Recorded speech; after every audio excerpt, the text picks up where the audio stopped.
প্রিয় দর্শক, খুলনায় 10 দিনব্যাপী বেসিক উদ্যোক্তা মেলা 2025 শুরু হয়েছে। আজ বুধবার বিকেলে শিববাড়ি মোড়স্থ বাংলাদেশ ক্ষুদ্র এবং কুটির শিল্প কর্পোরেশন বেসিক ভবন চত্বরে উক্ত মেলাটি উদ্বোধন করেন খুলনা বিভাগীয় কমিশনার মোহাম্মদ প্রিয় সরকার। মেলাটির উদ্বোধনী অনুষ্ঠানে সভাপতিত্ব করেন খুলনা জেলা প্রশাসক মোহাম্মদ সাইফুল ইসলাম। মেলাটি উদ্বোধনের সময় বিশেষ অতিথি হিসেবে উপস্থিত ছিলেন Khulna metropolitan police commissioner Mohammad Zulfiqar Ali Haider. মেলাটি চলবে 10 দিন ব্যাপী। মেলাটি সকাল 9টা থেকে রাত 10টা পর্যন্ত চলবে। শিল্পনগরী শিরোমণি খুলনা এর শিল্পনগরী কর্মকর্তা জনাব মোহাম্মদ খায়রুল ইসলামকে। হ্যাঁ, ঠিক আছে। ধন্যবাদ স্যারকে। ধন্যবাদ। সবাই করতালির মাধ্যমে তাদেরকে অভিনন্দন জানাবো। সবাই করতালির মাধ্যমে তাদেরকে অভিনন্দন জানাই। ধন্যবাদ। এ পর্যায়ে ধন্যবাদ। অনেকটা এককেন্দ্রিকই বলা চলে। এখন আমরা মুক্তভাবে সব কিছু করতে পারছি, বা আমরা মেধা বিকাশে যতটুকু করার এটা করতে পারছি, বা যারা ব্যবসা করছেন ক্ষুদ্র হোক বড় হোক, তারা আমরা বলতে পারি অনেকটা স্বাচ্ছন্দ্যের সাথে করতে পারছি।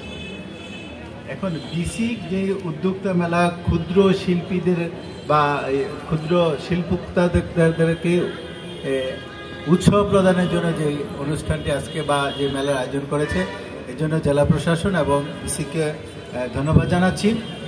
আমি একটি কথা বলি যে আমার অভিজ্ঞতা থেকে বলতেছি যে ছেলে হোক মেয়ে হোক, তারা আজকাল বেকার থাকতে চায় না, যে কোনো কাজ করতে চায়। বিশেষ করে আমি মেয়েদের প্রতি দেখি যে ওরা একটু পড়াশোনা করলে বা করলে কীভাবে নিজের পায়ে দাঁড়াতে চায়, এটা তাদের আগ্রহটা খুবই বেশি। আমি একটা উদাহরণ দিচ্ছি। যখন মানুষের আউটসোর্সিং করা শুরু হলো, আমি কিছু ছেলে মেয়েকে জানতাম বা একটা মেয়েকে জানি। আমি একটা প্রজেক্টে তখন ডিপিটি ছিলাম। তা আমাকে বলা হলো যে স্যার, আমার একটু সমস্যা হচ্ছে। যে কি? যে আমি তো আনমেরিড, আমি যখন নেট পেতে গেলে একটু খোলামেলা জায়গায় যেতে হয়। তো খোলামেলা যখন জায়গায় যায়, তখন আশেপাশের লোকজন একটু সন্দেহ চোখের দেখে, বা একটু নেটটা কিন্তু ঝোপঝাড়ের কাছে একটু বেশি আসে, দেখবেন কেন জানি, আমি জানি না। এটা আমি সায়েন্সের স্টুডেন্ট হলো, নেটওয়ার্কিংয়ে বেশি আনে। তো ও যখন এদিকে যেত, তাহলে মানুষ খুব খারাপ কথা বলতো। তো একদিন ওর বাবাকে বললো যে আপনার মেয়ে প্রতিদিন সন্ধ্যা বা রাত্রে হইলে যে ঘরের থেকে বের হয়ে কী করে, এগুলি আপনি খেয়াল করেন না। তারপর ওই মেয়েটার যখন বিয়ে হলো, তো দেখে যে ওই ওর হাজব্যান্ডকে নিয়ে সে বললো যে স্যার, আমি আল্লাহর রহমতে এখন 2 থেকে 2.5 লক্ষ টাকা মাসে ইনকাম করি। আমার শ্বশুর বাড়িকে দিই, আমার আব্বুকেও দিই, আমি হেল্প করি। এটা অর্থ হলো যে মেয়েদের পদে পদে কিছু বাধা আছে। এগুলি আপনারা যারা শিল্প উদ্যোক্তা থাকেন বা আশেপাশে যারা থাকেন, তারা একটু দেখবেন। আমি দেখতেছি এখানে সেলসম্যান হিসেবে, ওম্যান হিসেবে ম্যাক্সিমামই মহিলারা আছেন বা অল্প বয়সে মেয়েরা আছেন। একটু খেয়াল করবেন, ওরা যাতে নির্বিঘ্নে পারিবারিকভাবে যাতে কোনো বাধা না আসে, নির্বিঘ্নে ঋণ প্রদান, উদ্যোক্তাদের উৎপাদিত পণ্যের বাজারজাতকরণে সহায়তা প্রদান সহ বিভিন্নমুখী কাঁচা বিক্রেতা সম্মেলন করে বিসিক নিয়মিত বিভিন্ন কার্যক্রম করে আসছে।